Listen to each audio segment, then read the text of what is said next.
This episode is brought to you by the shows of the You Run Podcast Network, all available at yourunpodcast.com. Whether it's true crime or film reviews, even TV series deep dives, the You Run Podcast Network has you covered. So go and check out yourunpodcast.com.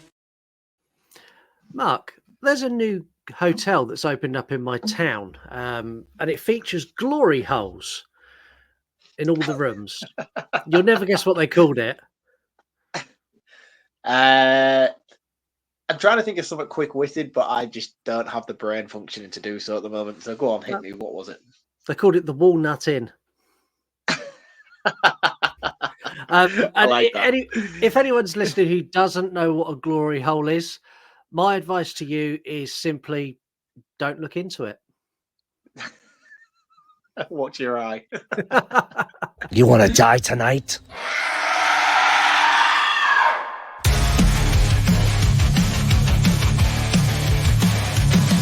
The dad jokes you tell sets the scene. I hang on every word lost in the screen. Your passion for fear is contagious enough. You make me believe in Marc's overblown roundups. You run podcasts or a movie review, unveiling facts and playing games too. Your words paint pictures of darkness and dread, leaving me grinning long after I fled.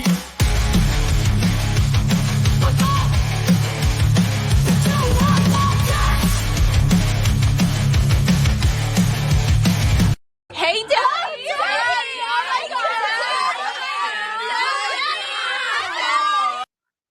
I'm back, bitches. Hello, welcome to the You Run Podcast. My name is Scott. My name is Mark. And Mark has been busy. So in podcast world, we were here last week and we're back now.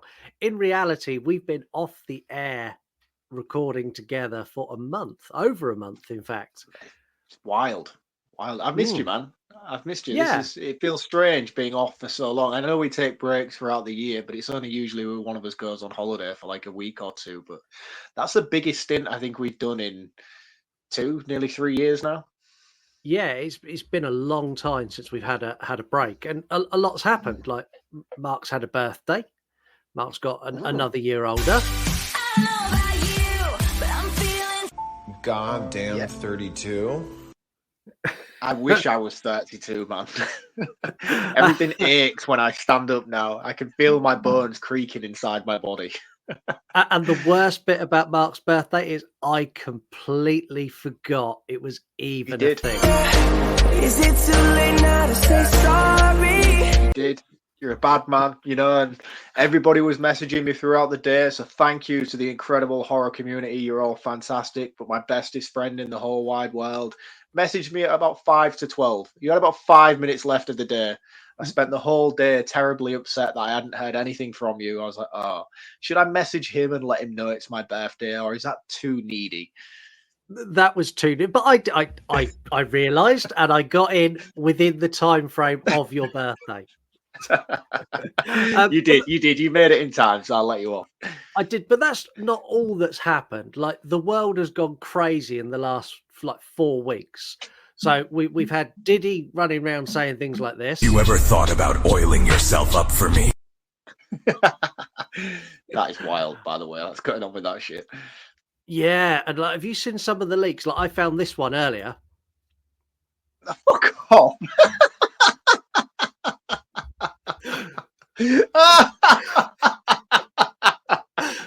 Oh, brilliant. Anyone just in podcast format, that is a picture of Mark at a Diddy party. You need to watch on YouTube or on Spotify. Not only that, like the weather in America. Stand back! There's a hurricane coming through. Yeah, it's rough. Bad. It's rough. I spoke to Lady Crisis, who's in that area. She's thankfully been untouched by it, but yeah. So where is it hitting hard at the moment? Florida? Florida, Tampa, like everywhere. And you've got that crazy bloke who's like staying in his boat, Lieutenant. Everyone's calling him Lieutenant Dan's. He refused to leave. He lives on a boat, and he stayed in a boat and rode out the storm, getting high. It's wild. I was watching this interviewer the other day, like a news anchor, and he was obviously reporting on the situation, and like this big tree just went, smashed him in the side of the face. I was like, Yeah. holy shit, that's like wild winds. Yeah, you've got that. And then you've got the American politics at the moment. They're eating the dogs. They're eating the cats. Eat the cat. Eat the cat. They're eating the dogs. They're eating the cats. Eat the cat. I love him. I think he's great. I don't want him to go away. I hope he gets presidency again. He's not my leader, and I can watch it from afar and enjoy it. Sorry to all you Americans out there. Yeah, honestly, it's been wild. Also, I've had full 5 weeks to prep this episode, so there may be a few more sound bites and other visual treats throughout this, because I've sat on this episode going, I'll just add a bit more to it. I'll just add a bit more to it for a long time now. So note to self, don't give Scott free time. But basically, you need to go and follow us on Instagram. We're at You Run Podcast. Also, drop us a follow on TikTok because we're back on there. If you're on Instagram, follow Mark. He's at Reviews from the Crypt or at VHS from the Crypt. You can get in touch with us by email, yourunpodcast@gmail.com, or you can leave us a voicemail. You do that by X or Instagram. Go to send a DM and record us a voicemail. We have a lot of voicemails that we're going to do in a minute. Reviews are super important, and that's why we're running a competition. So between now and the end of the year, if you leave us a 5-star review and screenshot it and send it to us on Apple Podcasts or Spotify, you'll be entered. If you've already if you've already reviewed us, you can comment on Spotify on one of our episodes, and that will also count as an entry. And you can go and win 3 pieces of merchandise completely free. And we have some brand new merchandise. Like I say, I've had 5 weeks. I've been bored. So we now have this. Cool. Who's your daddy? That's the front of the shirt, and this is the back of the shirt. Oh, I was expecting you to turn that round and be a photo of my face, and for some reason or another. I tried, and then it asked me lots of questions as whether I had permission to use that image, and I kind of it's a grey area. If you want, I'm more than happy to add your face to the bottom of that.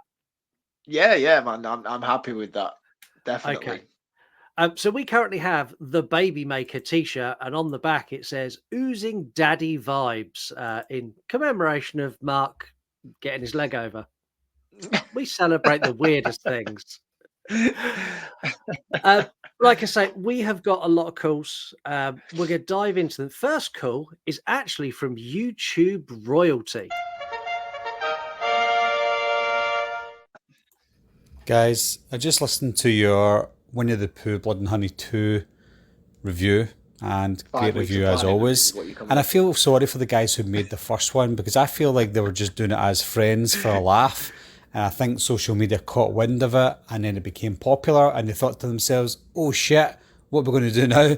But Blood and Honey 2 was actually not too bad. Still a kind of bad film, but not too bad. Also, guys, Scott and Mark, remember to get yourselves to For the Love of Horror. Well, I can't hear anything. I thought you'd had an audio issue. That's why I said 5 weeks in the making, and this is what you're coming up with. No, it was playing. I'm not going to play it again because I could hear it, so I'm assuming all the listeners can as well. If it's not, but what if they can't hear it and I have the same technical issues?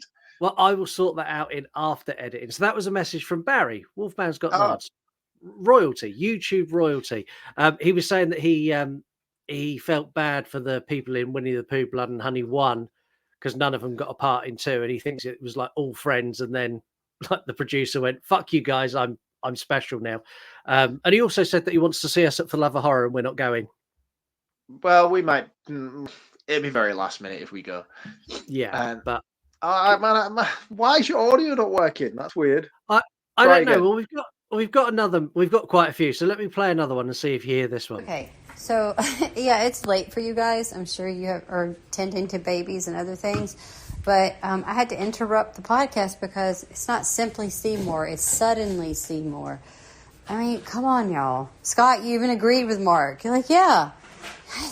Damn it, y'all make me roast y'all. Like, if you don't want me to be a bully, come on, get your shit together. But the episode's fun so far. You know, I'm just jerking in chains. Anyways, bye. in my defense, I did say I don't know if that's right or not. And you was like, no, yeah, man, you got this. That's definitely right. Yeah, and Heather, you've listened long enough now. If you want a well-informed and well-researched podcast, this is not the show for you. We rock up, drink beer, and just say things. Yeah, pretty much.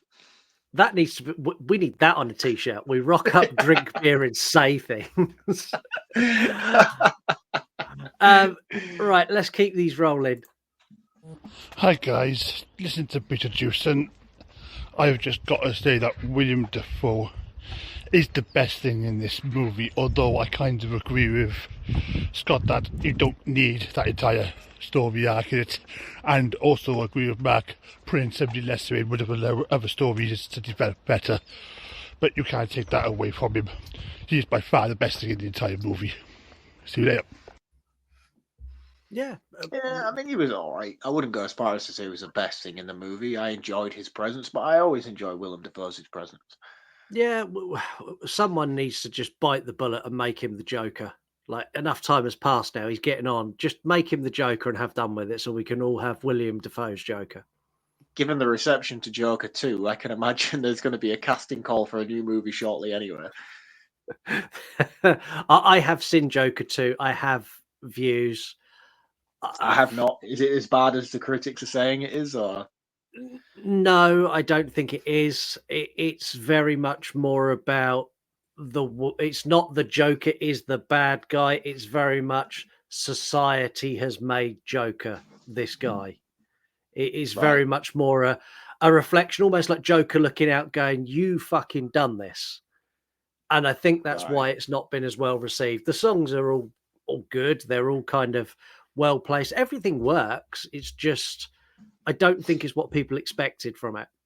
No, given the ending of Joker, the first movie, you're expecting him to be the clown Prince of Darkness and all the rest of it, hoo-ha. And yeah, if you watch the first film closely enough, surely you must have known it wasn't going to go in that direction. It wasn't going to follow the stereotypical comic book Joker arc going forward. It's very much a courtroom drama starring the Joker. It's Sounds interesting enough. Yeah, I enjoyed it. But I'm not going to talk too much about that because people will just come and hate. Everyone loves to hate that movie. Like, just, I've never seen, apart from The Crow got it as well, but like pure just hatred spewed about it. And it's not that bad. You don't get you don't make a movie for $100 million and it turn out to be a bad movie. I don't know. I've seen some of them.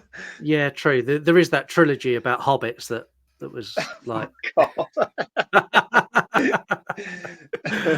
Right, who else we got?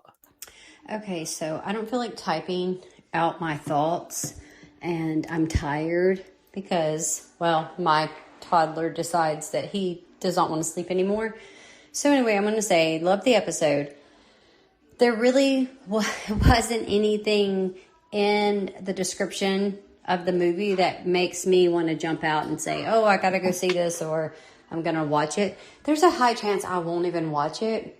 I don't understand why they made a sequel to such a classic other than monetary. Let's make some money. Let's pull out, some of the original cast and okay, whatever. That's fine. Nostalgia, whatever. Not so much for me.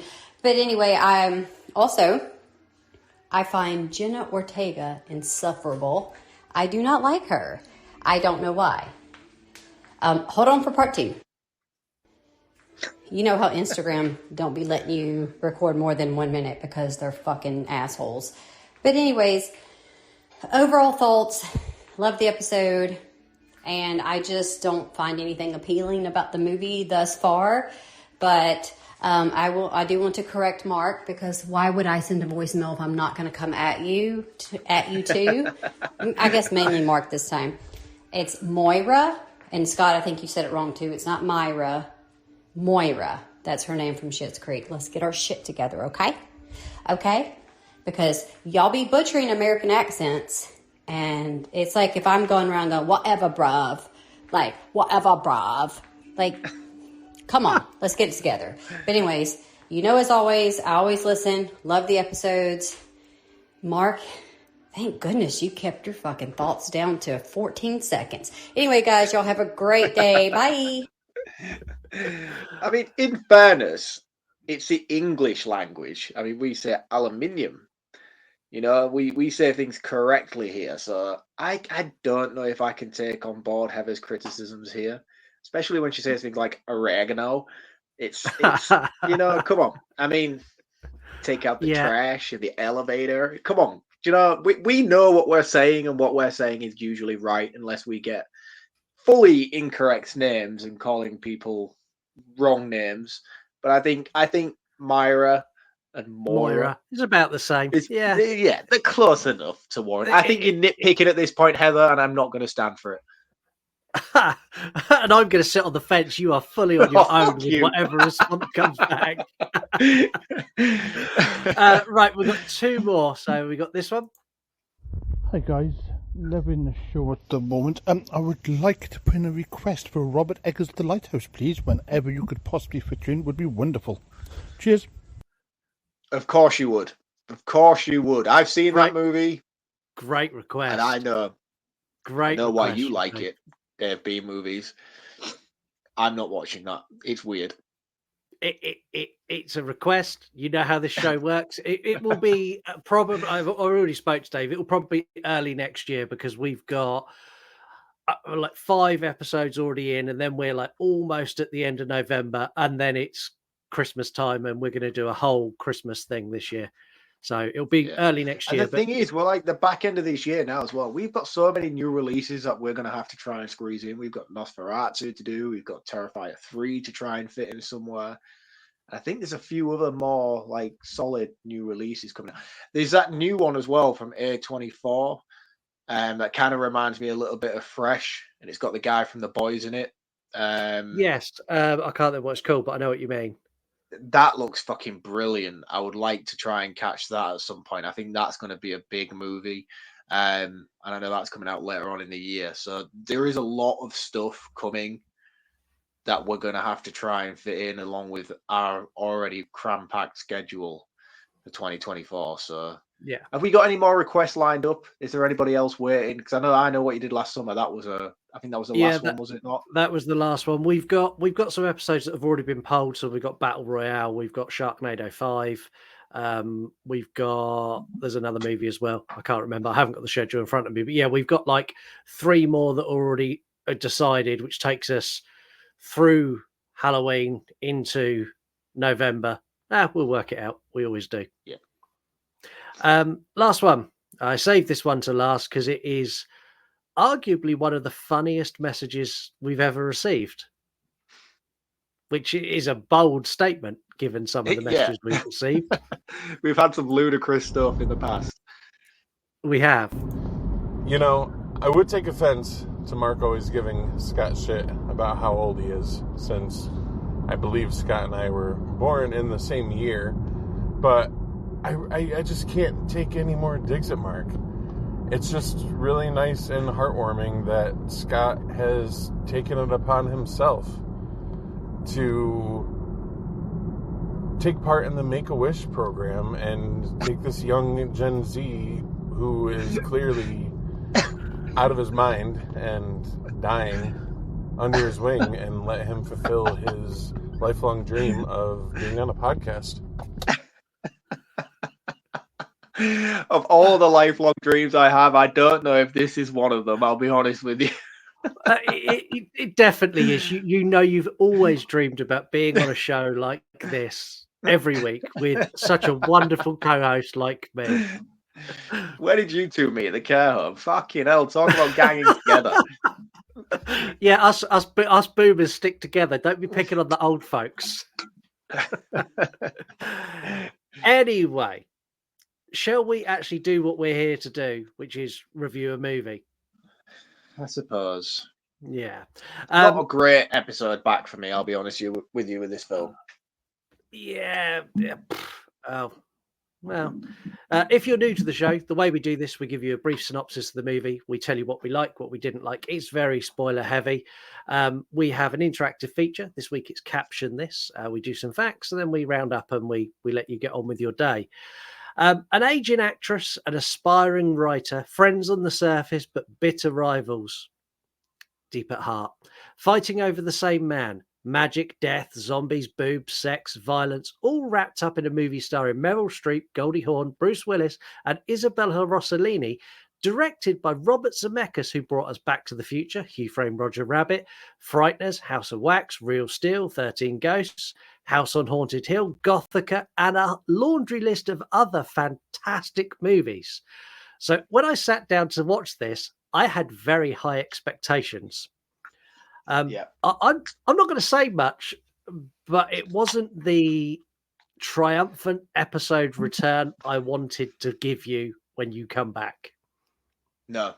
And the thing is, as well, about this movie, it is so glorified. This was a first watch for me. I haven't seen this movie. I mean, I've seen clips and stuff. You've seen certain scenes. It's hard to avoid.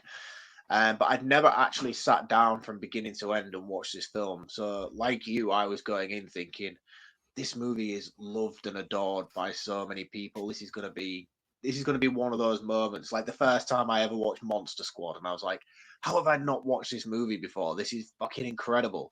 And I don't know whether that was half the problem, is the expectations I had going in with it. But yeah, it did not deliver for me in the slightest, I'll be honest. No, I would say probably the opening. It's not even the opening, but the first hour of this movie, I'm sort of clapping my hands to try and make it move faster.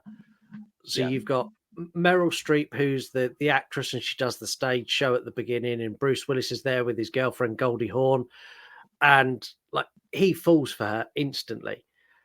And which out of the two, put in Bruce Willis's position, which one of the two would you have married? Goldie Hawn. See, I'd have married Meryl Streep. I'm not a Meryl Streep fan, I'll be honest with you. I don't get it. I don't get the look. She's an incredible actress. I've seen her do some remarkable things in her career, but yeah, for me, she's looked 40 since she was 19, and I just don't get it. Yeah, and she still looks 40 now, and she's about 70. Well, yeah, she does. To her credit, she definitely drank the potion. Yeah. To be fair to Goldie Hawn, she did as well. She still looks great. She does.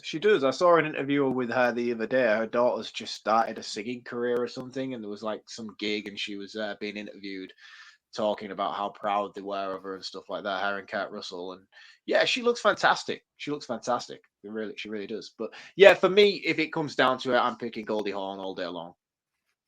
Yeah, I think given a three-way choice, I'm taking Isabella Rossellini without even a hesitation. Oh, mate, this movie isn't great, but it is worth the price of admission just to see Isabella Rossellini in this film. What a goddess of a woman she is.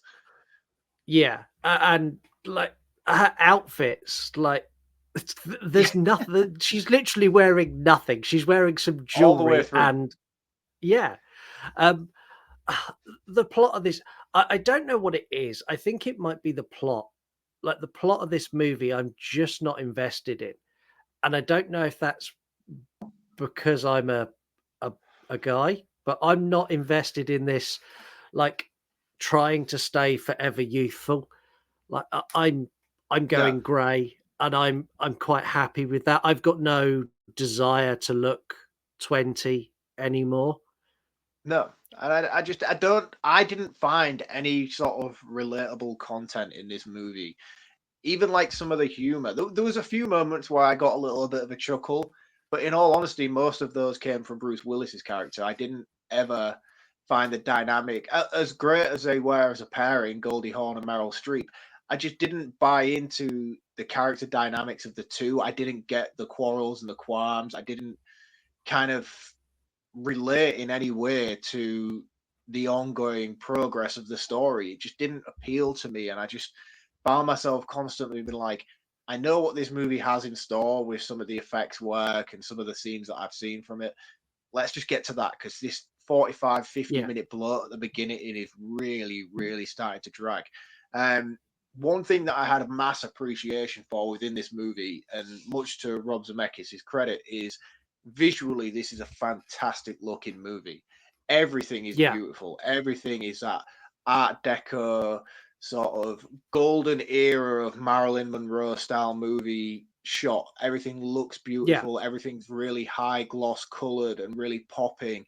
Um, and it's directed incredibly well. Like some of the shots and stuff that he does throughout this are really, really beautiful. And it's a glorious looking movie. It's just I found myself more invested in the set design and the shots that he was creating throughout and the use of some of the cinematography than I did in any of the story going forward. It just felt really bland to me, and it was disappointing, man. I'll be honest with you. I really found myself disappointed by a good proportion of this film.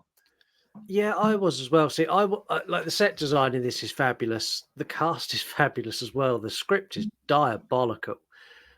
Like the script just didn't hook me at all. But what I found so interesting was the mix of practical and digital effects.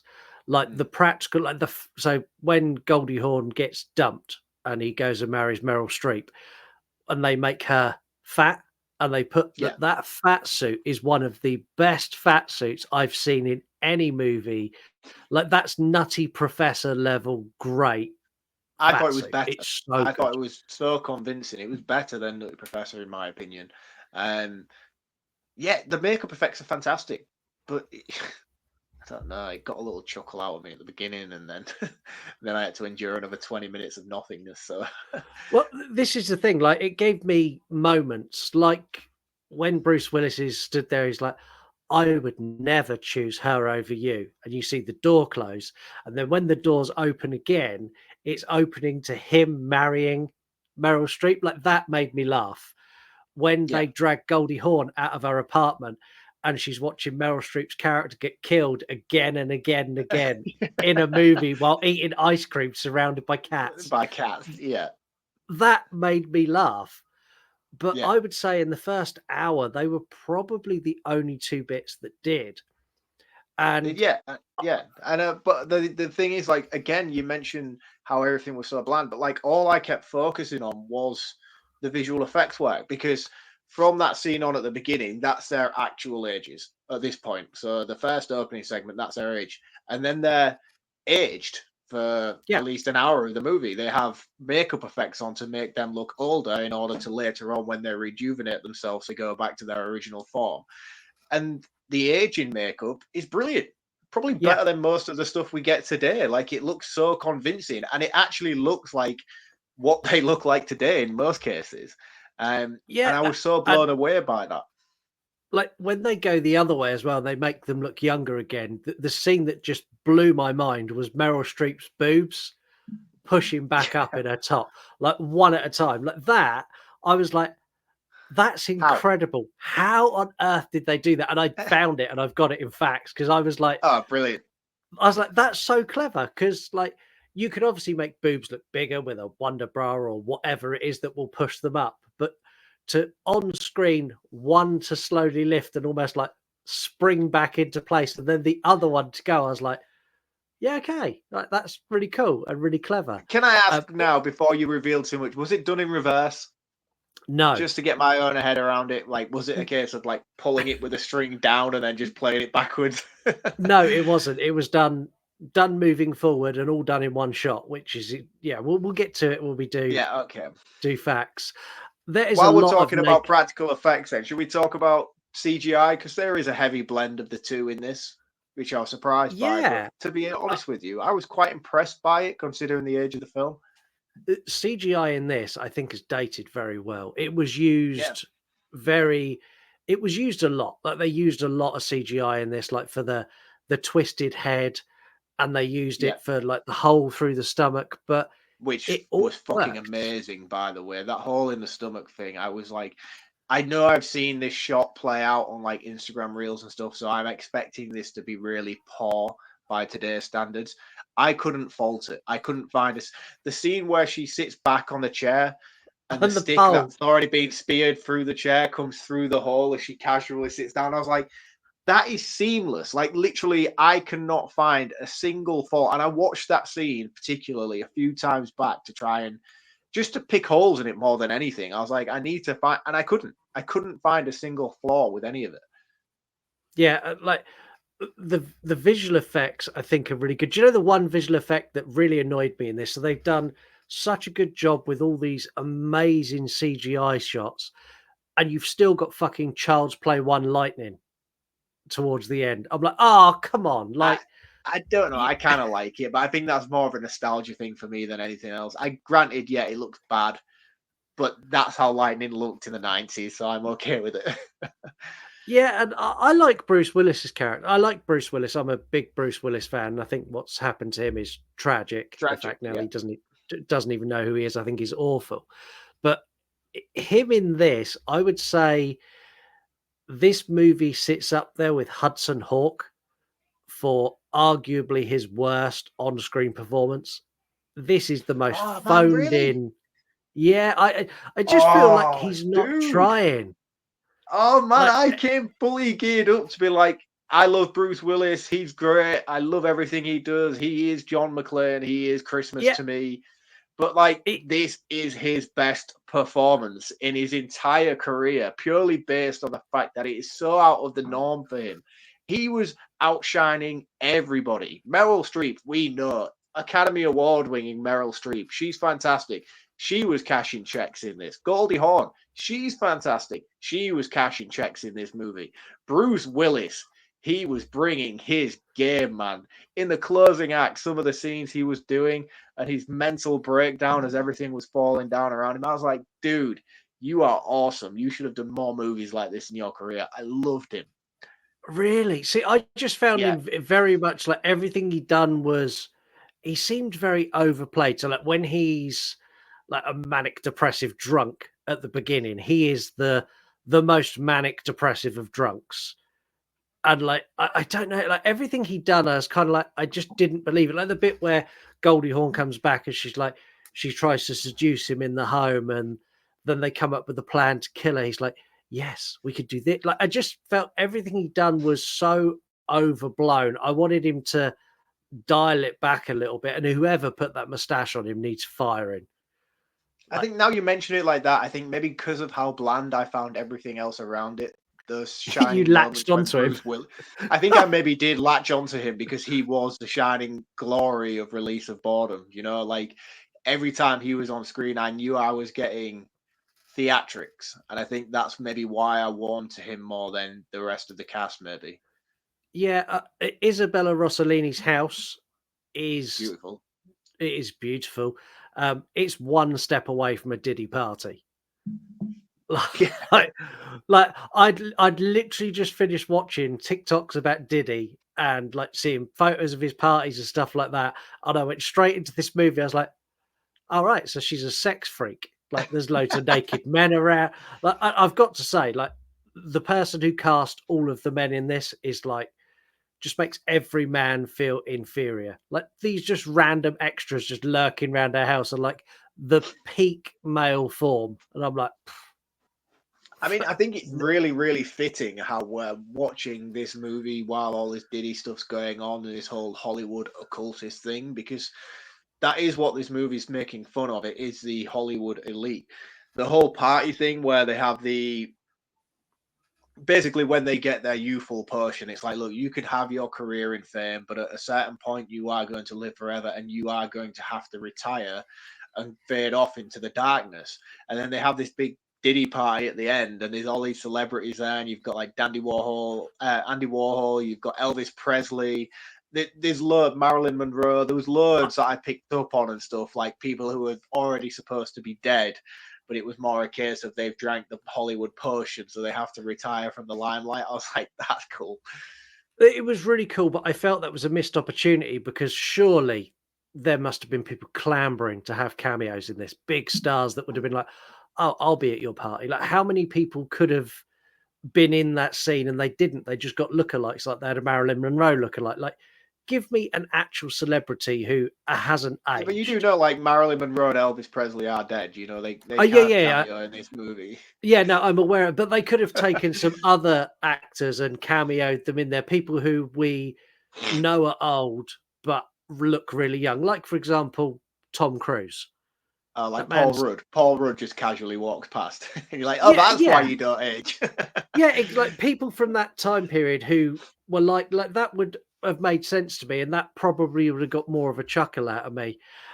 The overall premise, like the fact that they're effectively undead, so they drink the potion. I'm assuming they kind of die, and then they just can't die after that. I wasn't sure how the potion worked.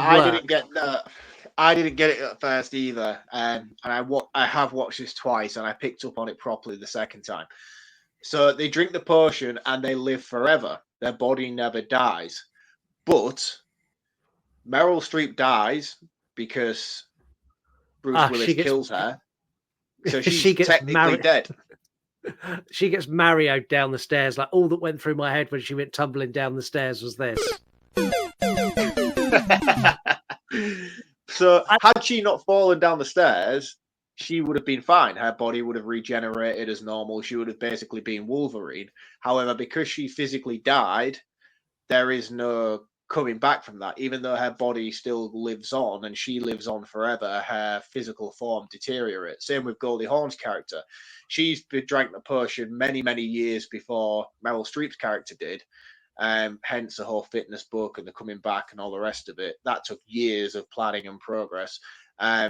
So she was sustaining her body because she was still alive. But then as soon as she got shot with the shotgun through the stomach, she died. So then when she died, although she's still alive, her body was starting to deteriorate, hence the need of Bruce Willis's character. That's why like everybody at the party was still okay. Isabella Rossellini, they're all okay because they haven't physically died yet. So their bodies are still living in that natural form when they drank the potion. So even though you die, you're still alive, but your body's not. Yeah, so they're zombies, basically. Zombies at that point, think. they're zombies. Yeah. So they're vampires at first, and then they die in their vampiric state and then turn into zombies. Is how okay. Now that works for me. Would you have taken the deal offered to Bruce Willis? Like he's a mortician and a very, very good one. He makes people look like they're still alive. So he's used to patch everyone up. And Isabella Rossellini comes to him and goes, look, you drink this potion, you live forever, and you patch up my people, and you'll have a wonderful life forever. Would you have taken that deal? Yeah, definitely. Because once I drank that potion, I'm getting the hell out of there. Fuck that bitch. Give me that live forever potion. I'll see you later. I'm not a slave to you, but I'm definitely taking this get out of jail free card that you're offering me. Exactly that. Like, me and Lisa have had this conversation before. Like, if you had the opportunity for eternal life, would you take it? And Lisa's like, no, I want to grow old gracefully. I want to see my kids grow up, and then I would take it in a heartbeat. I would quite happily live forever. I would take it, and I would be the richest man on the planet. I would learn every language. I would learn every instrument. There is so much to do. People say, oh, yeah, but wouldn't you get bored? I'm like, no, how could you possibly get bored? There isn't enough things to learn in this life with one lifetime. And not only that, but with the advancements of technology and everything else, there's always going to be something new to do. Always going to be something new to entertain you. And if not, and if you get really bored, you just become a serial killer. Like, that's entertaining enough to keep you busy for, I don't know, 100 years. And then you could maybe reform and not be a serial killer anymore and then pick up a new hobby. Okay. I don't know why I went there so darkly with that. Like, I have those harboring thoughts. I don't have those harboring thoughts. But I mean, if I was like to live forever, maybe I'd give it a try. Yeah, see, I think you went there because of your dark past. Fuck off. I'm going to send you that because that is one of the best Photoshop photos I've ever done. You like leaning on Diddy's shoulder. But in all honesty, though, man, if you live forever, do you think you would get bored? No, there's so much I would want to do. Like I would master, and like you say, everything. I'd be able to play every instrument. I'd be able to speak every language, read every language. I would travel every inch of the globe. Like, if I could live forever, I'd go and do like really extreme stuff. Like, oh, this place, this cave, and these like jungle people can't survive in. Yeah, I can. Yeah, if I can't die, I'm Yeah. going there. If I can't die, I'm going to go to the island where all the people cannibalize you. I'm going to go and have a look because they can't do that to me. I'll be fine. Like Yeah. all those things. Yeah, I wouldn't get bored. There's so much I could No. do, and this show would be ginormous in 150 years. Could you It's just imagine my the list? brain in a jar and a microphone. Yeah, could you imagine the listener base and the following on social media you could amass in 150 years? This is what I mean. I don't understand the concept when people say no. I feel like once you've had your innings, that's it. That's you done. It's time to pass on to the other side. No, man. Fuck that shit. I Yeah, and enjoy life. especially I enjoy things about my life that I don't ever want to end. And there's yeah, things. Do you know what always worries me when we talk about death and stuff like that? It's not the fear of dying. I had it a lot when I was watching The Walking Dead, and I was like midway through like season 5. I was like, oh fucking hell! If I die tomorrow, I'm never gonna know what happens for the rest of The Walking Dead. They're the kind of trivial things that I think about when it comes to death. If I'm really invested in a TV series, like I'm into Rings of Power now. They've just finished season 2, and like it's probably not going to be like another 2 years before the next season comes out. So I'm living my life carefully so I can watch season 3 of the Rings of Power. That's the kind of shit I'm doing. And honestly, like these two characters, they're given this wonderful gift, and they are so not careful with it. Like No. Helen Mirren's character doesn't want to be with not Helen Mirren, Helen Meryl Mirren. Streep. where, Yeah, where she's was not in this she? movie. She's not in this movie. But Meryl Streep doesn't want to be with her husband. Like she just doesn't. So No. you've now got eternal life. Just leave him, divorce him. Don't have a big argument on the stairs with him. Just let him be with Goldie Hawn because you don't care. Like Goldie Hawn doesn't want him. She just wants to get back at Meryl Streep. So if Meryl Streep's gone, like that whole scenario ends and everyone stays alive. Like it really annoyed me that they've got these wonderful gifts and they absolutely squandered them over the most pathetic quarrel. And let's be honest, Bruce Willis in this is not the hottest guy there.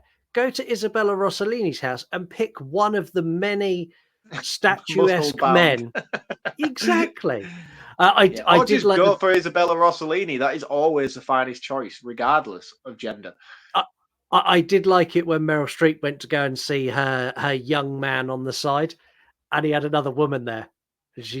And he's like, "Yeah, well, like you're old, like you were fun and all that, but like she's perky." Like I was like, "Oh Yeah. man, that's so heartless, so cruel." Yeah, and there's stuff like that that like I kind of got and I did understand in the terms of the plot, like and he's mimicking her and be like, oh, you're old, and how do you think it makes me feel when people see us walking down the street together? And I'm like, oh, that's harsh, and she cries, and I felt bad for her. I don't know what it is with this movie, man. There's just so much there that I really want from it, and that is working on a certain level, but it just doesn't quite execute it well. I heard recently that there were talks of a remake of this with Anne Hathaway. I can't remember who else they said was going to play it, but Anne Hathaway is great. She's fantastic, and I would love to see her in this type of movie. Yeah, I think that would work really, really well. Um, so yeah, I don't know. I would definitely give it a shot in terms of when people like kick off about remakes and stuff. I think this is the type of movie that would warrant it. And I think, like we mentioned earlier about the whole party at the end, I think Hollywood's a lot more susceptible to mocking itself these days. That you would probably get the cameos that you wanted from it in that scene. yeah, I think it would yeah. the same way like with the Seth Rogen "This Is the End" movie or "The End." I can't remember what it is, and they're all just taking the piss out of each other in Apocalypse, playing hyper realistic versions of themselves. Like I feel like you would get that in a remake of this movie. Yeah, I think you would as well. And I'll be honest, I don't really have a lot else to say about this movie. It's meh. No, no. I think. I think. I like the end. I like Bruce Willis's sacrifice. I thought that was cool. I like the whole set design of that scene in particular. it was very Tim Burton-esque, and I Yeah. appreciated that. That looked really cool. I wanted him to sail off into the sunset, though. I like the bit where he gets like he lives his whole life, and like they're saying, oh no, he's lived this whole life, and that's how he got eternity. But he didn't. I'd have liked so if I had done the movie, the twist I would have done is that he would have taken the potion. Unbeknownst to us, the viewers, he would have taken the potion. You'll see them doing this big eulogy for him, and he would be stood at the back by the door, and he would be the one who pushed him down the stairs. Yeah, that's how I'd have ended it. I would have liked him just to die at the end instead of falling through the glass into the swimming pool. Like, it would have been much more fitting to me for him to just die in that moment and just leave everybody behind. But I mean, it was nice that he got away and got to fulfill his full potential as a human, if you will. Yeah. And it was a fitting sort of closing line about living on forever with the work he'd done, with the life he had and stuff like that, in terms of the vanity that comes with living forever, if you will, that this whole movie's trying to get at.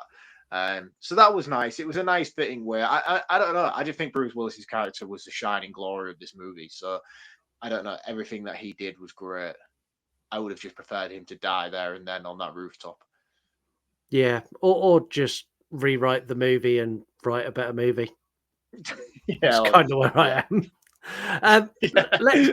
Let's do caption this. So caption this is where we give you an image and you simply have to caption it. And I went with this image. People did not disappoint with that image. Like, as soon as I put it up, I was like, that's open to a lot of people saying a lot of things.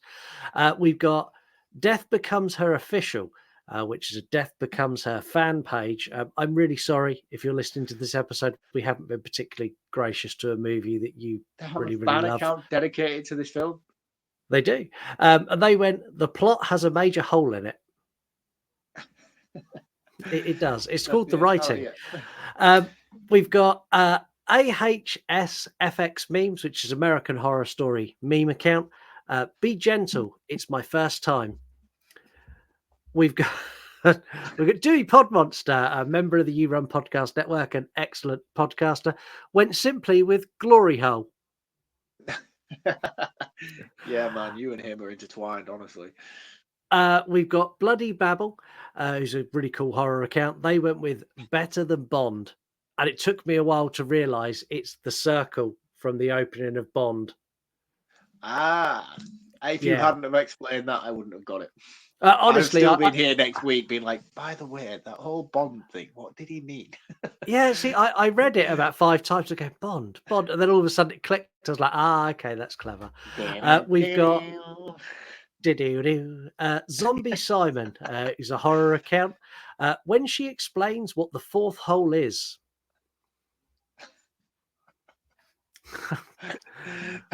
Yeah, they went places this week. Redhead Vegan Julie, they're a vegan and gym account, blew her back out. That has to be a British account for them to use the phrase "they blew her back out." That has to be a British account. It's quite possible. Lady Crisis, who's currently harboring herself away from a storm, when one hole isn't enough. Lumberjay Reviews continued this theme. This is one half of the Girl and the Gay podcast. Again, member of the You Run Podcast Network. Jay went with Any Hole's a Goal. Yeah, another classic British line. Yeah, not to be outdone. His co-host, This Girl Loves Horror, jumped straight on. This is Becky, and went with Gutted. You chose her, which I thought was quite clever. Yeah, and yeah, I'm sorry, Becky, but I would have chosen Meryl Streep as well because she was the better of the two options.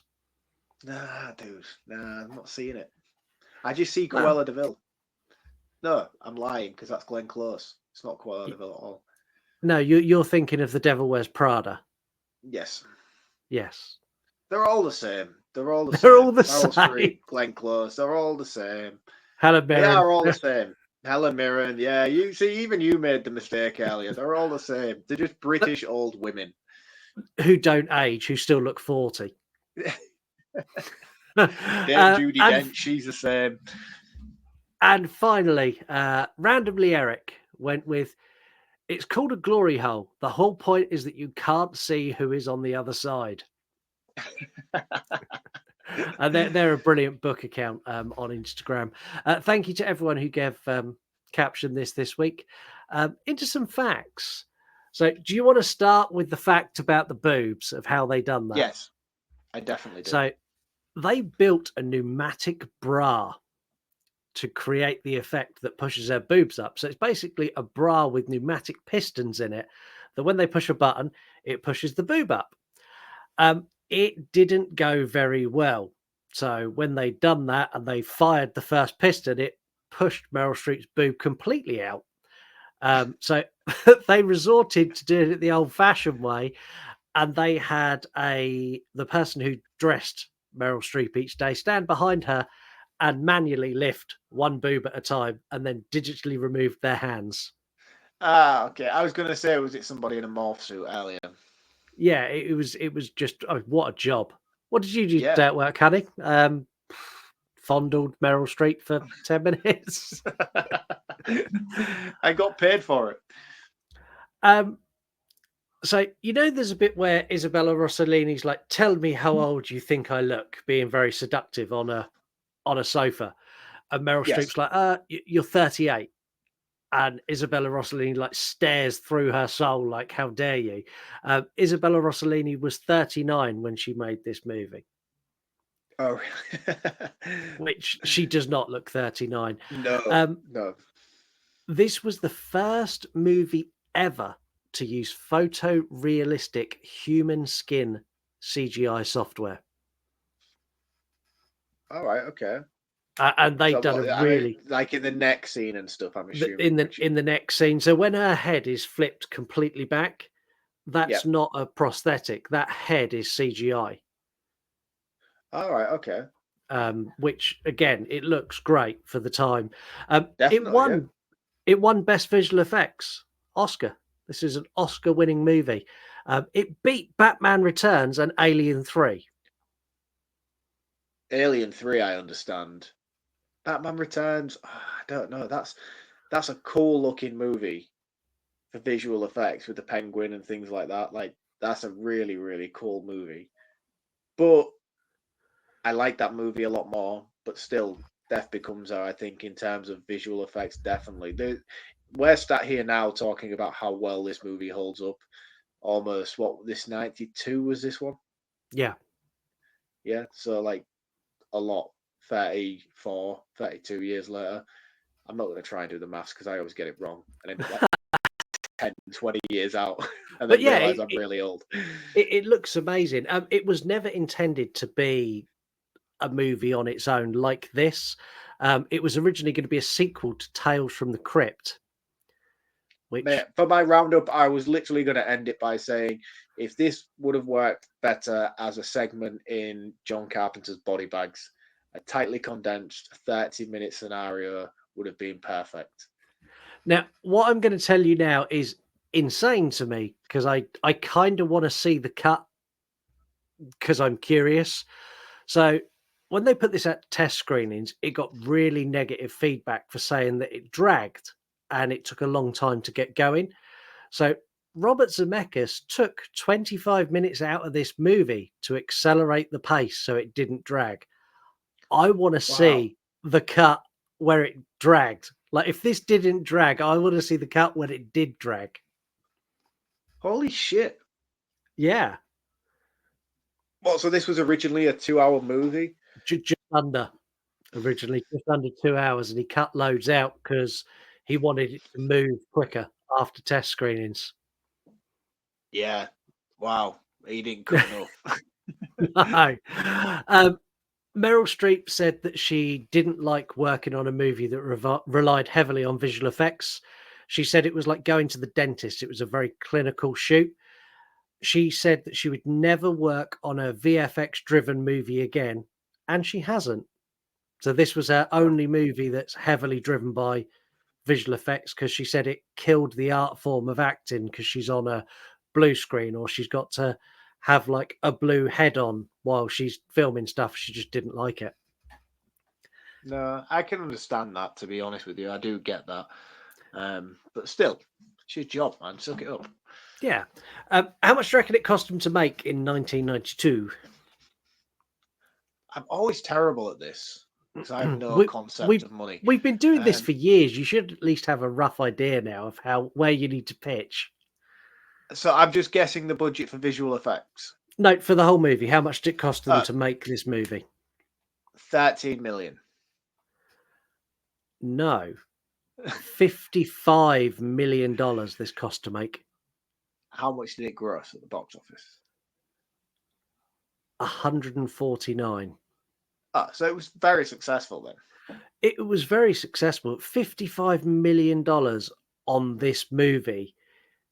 That has all got to be got together. They got that money all together just based off the cast list. There's no other way. A studio's not pumping 55 million to this if it's got 3 unknowns in it. Stick Bruce Willis, Meryl Streep, and Goldie Hawn. They've gone, even if it's shit, it's going to make money. Yeah, which obviously it did because it is shit. Well, on that wonderful segue, I'm going to let you go first with your roundups. Who's your daddy? Yeah, boy. Yeah, I mean, for me, I've already expressed I didn't enjoy this movie. I found it to be a real drag up until the last act. Bruce Willis visual, a massive highlight for me. I thought it was fantastic. I know it was massively hamming it up in many instances, but it was so outside the norm from what I've seen from him as an actor, especially now seeing this movie in hindsight. This is the first time watched for me. My only real knowledge of Bruce Willis throughout his career is Die Hard and then a plethora of B-movie fucking action straight to Netflix kind of shit that he's doing before his ultimate retirement recently. I don't know. I didn't particularly find Meryl Streep or Goldie Hawn great in this film. Visually, it's amazing. That's what disappoints me. Is even just the basics such as the set design, practical effects. Everything looks fantastic. It's just not well paced or well written. Nothing related to me for me to be invested in these characters. I just didn't get it. I don't understand the mass cult following that this has. And I'd love to know from the listeners what it is, especially if you are such a big fan of this movie, what it is about it that appeals to you and resonates with you and why it holds such a place in your heart. Because I just can't fathom it personally. Because I know how high regarded this film is amongst the community. People talk about it regularly, like it's such a cult thing. And cult movies to me have to mean something in a way that's personal. And I just can't quite see that personal angle on this. No. So I'd love to know, and that's not like a jab. I'm not telling you guys that you're wrong for liking this movie at all, because I myself can see the potential that is there with it. So I just love to know from you guys what it is that stands out so much that makes you be like, this is the best movie ever. I watch this movie every year. Because for me, I'll never watch this again. If I want to see those special moments that I liked so much about this film, I could probably condense that into a 5-minute YouTube video and be just as satisfied as I was with the 90-minute runtime that this film had. I'm not going to say that I don't recommend this film, because I certainly do. I think everybody should watch it and take away from it what they will, because I know how loved it is. I just keep going round and round in circles with myself about my opinions on this film, because I know it's appreciated so much, and I can understand why to a certain degree it is loved as much as it is. But I'm still so annoyed by it and so bored by it when I watched it, and I just don't get it. I'm so conflicted with where I am. I'm not going to completely bash it with my score, and I'm not going to bring it down to a really, really low level. I'm going to stick right in the fence with it, and I'm going to give it a 2.5 out of 5, just because I just don't know. I really, really don't know. There's a lot to love, but there's also so much that just disappoints in the same aspects. Another thing as well is a comedy. I just want to briefly tap onto is I didn't quite understand the tone of this movie throughout. No.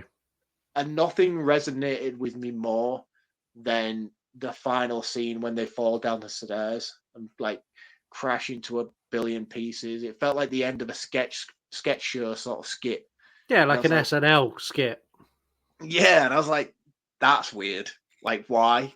Why do that? Like, I don't know. Yeah.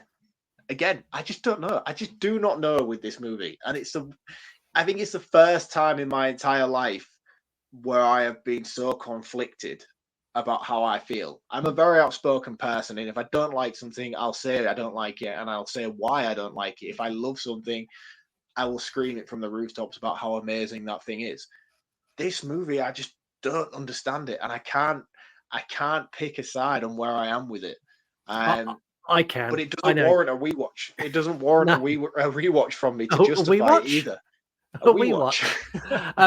I know exactly where I am with this, but I don't know exactly where I am with the episode because we normally have an ad in our episode, and I completely forgot to put it in. So I'm going to put it in now. Apologies that it's not earlier in the episode, but I'm going to take a quick break. This portion of the podcast brought to you by Fleshlight. Fleshlight, go fuck yourself. When you finish this episode, head over to yourunpodcast.com and check out some of our other network members.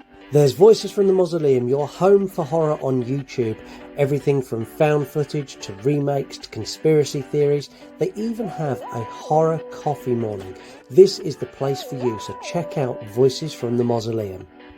Also available on the You Run Podcast Network, the horror-friendly podcast hosted by Katie and Chantel. This hilarious horror movie review show covers horror movies from the past, the present, and even the future when they cover movies that are only at film festivals. This is a show you must check out. These and many other shows all available at yourunpodcast.com, so head to our website today.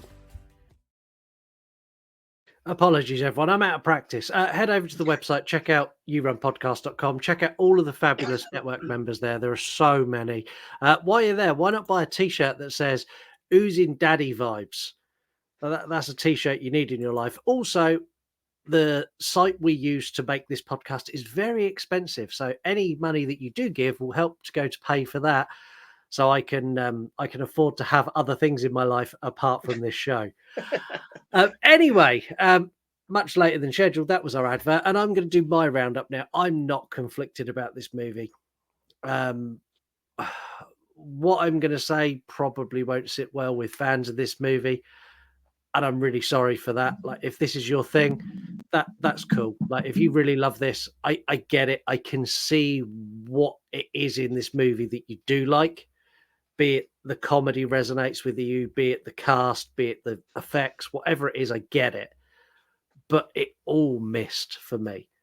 Like, the performances, you've got Oscar-winning and Oscar-worthy stars in this, none of which delivered at the level they're capable of.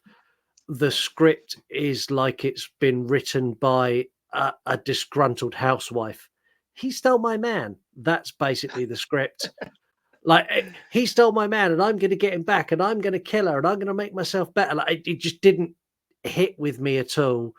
Bruce Willis's character is an absolute waste of space. His character is a wet blanket. He is so downtrodden and so useless. And he does have that redemption arc at the end when he goes and lives this wonderful life.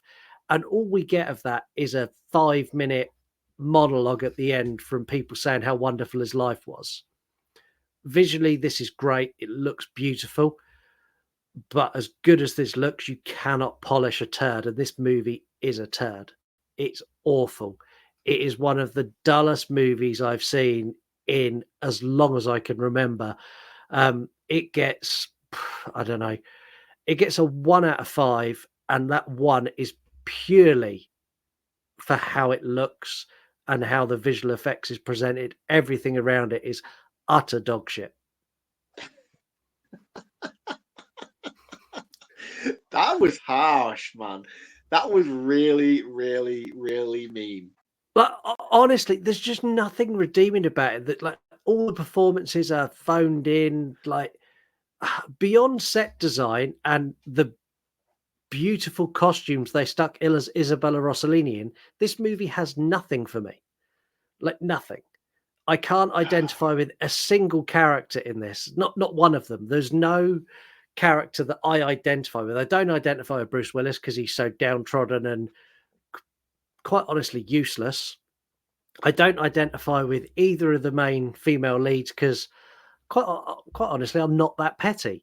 Like I don't care enough to be how they are. Like I would say, if I identified with anyone, it's probably Isabella Rossellini because I want to live forever. But yeah, and again, and I think that comes down to, like we mentioned, about how this would work so much better as an anthology segment, because all of that character development and bloat that you get at the beginning would have all been done away with. This was the idea of this whole movie could be done away in just a few moments. It's a very, very basic premise, and I yeah, think that's the fault in it. It's so basic in its overall story arc that when they try to flesh it out, it just drags and it's boring. Like, we get it from the off. We understand what is happening. So let's get to it. Let's get to where this movie needs to be. We don't need to spend an hour developing characters which we know their place from the moment they're introduced. honestly, the first hour of this movie, I could have explained it in one title card with, I don't know, 15 lines of text. Yeah. Yeah. You And again, have, like you said, though, the last act is fucking brilliant. So, like, if you had that basic setup with a 30-minute anthology segment and then played out the rest of the movie and the closing act like we got, I would be saying this is one of the best segments in an anthology movie that I'd watched. I'd be like, that was fucking wildly entertaining. I really liked that segment. The practical effects in it were really cool. But it's just dragged down by so much bloat that you just lose interest in it by the time it reaches the important stuff.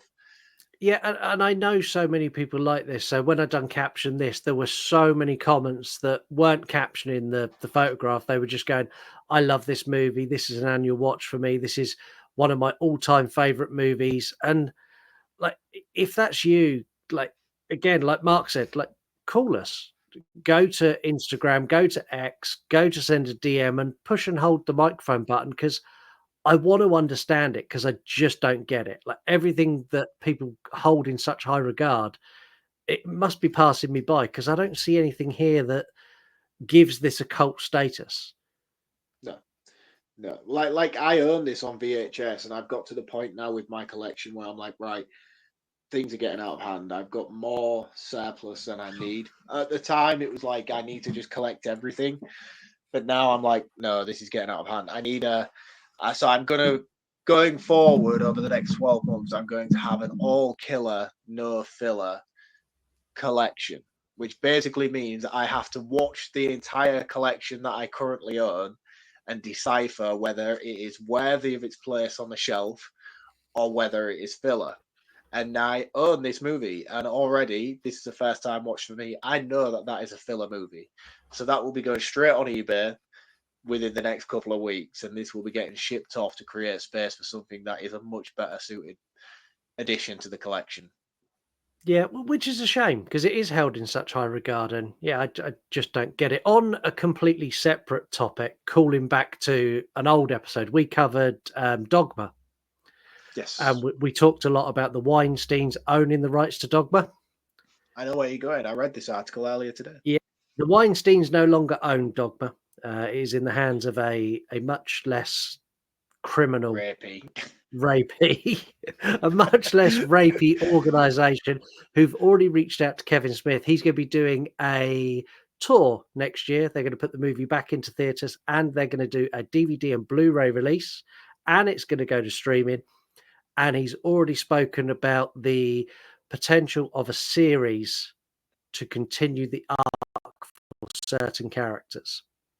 Yes, and as much as I want this with all of my heart, I just don't think it can be done without Alan Rickman. Alan Rickman. I was going to say Professor Snape because I couldn't think of his name, and I can't see this possibly being the same without him. Like, No, he is the ground and glory of that movie, and I can't imagine they would be able to get Ben Affleck and his sidekick Robin Yeah, back to do it. they can get Ben Affleck and Matt Damon in a heartbeat because they're best friends with Kevin Smith. He just rings them up, goes, "Mate, do us a favor." Like they're in so many Smith movies because he's like, "Can you pop into my movie for half an hour?" And they're like, "Yeah, sure, no worries." Yeah, to be fair, they are in every Jay and Silent Bob movie. Yeah, and I think it's Jay and Silent Bob Strike Back. Their cameos in that they didn't even get paid for. They're like, "Yeah, we'll do it. We're knocking around on set. How long do you need? A couple of hours? Yeah, fine." Yeah, but if you need him to do like a full season of a TV series, I think that could be a bit spenny. Yeah, they might want some financial compensation for that. So that's it. That was Death Becomes Her. This was our return episode, even though we were here last week. We're going to be back next week with a new movie. Don't know what we're covering yet. We've got, I think, 3 or 4 in the bag, and we've got Terrifier is out today. We're recording this on the 11th. So yeah, we'll be back with something next week. But until then, yeah, have a wonderful week. Hey, Dad!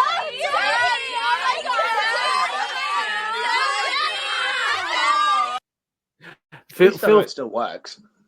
Yeah, feel free to call in and congratulate Mark on his perfectly functioning sperm. And we will catch you all next week. See you later. Cheers, guys. See you next week. You want to die tonight?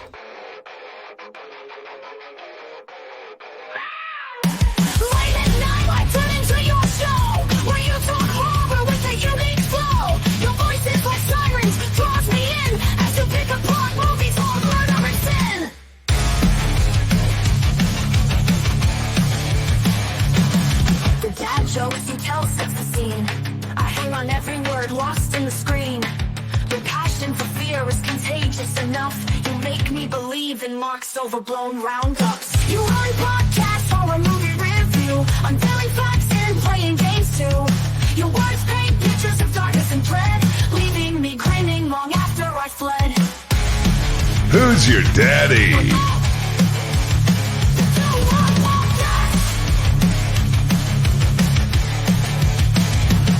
You run podcasts, horror movie review, unveiling facts and playing games too. Your words paint